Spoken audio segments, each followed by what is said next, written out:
Ytterst i verden, ytterst i vest, kan hende du seiler din skute.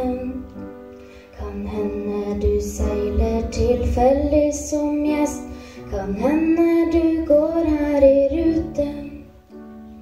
Uansett trenger du et punkt som er fast, der du frakter med skjøre last. Det er nok at det står der og brenner, en trofast gammel venn. Har du fyr?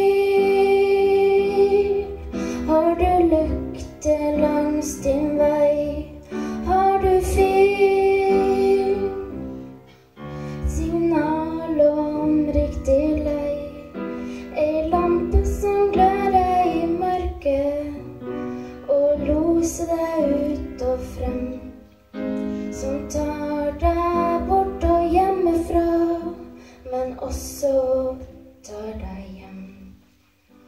For Herre han sa det da jorda var til, la det bli lys, og det ble det.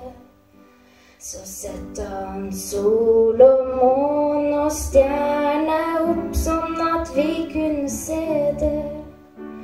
Men de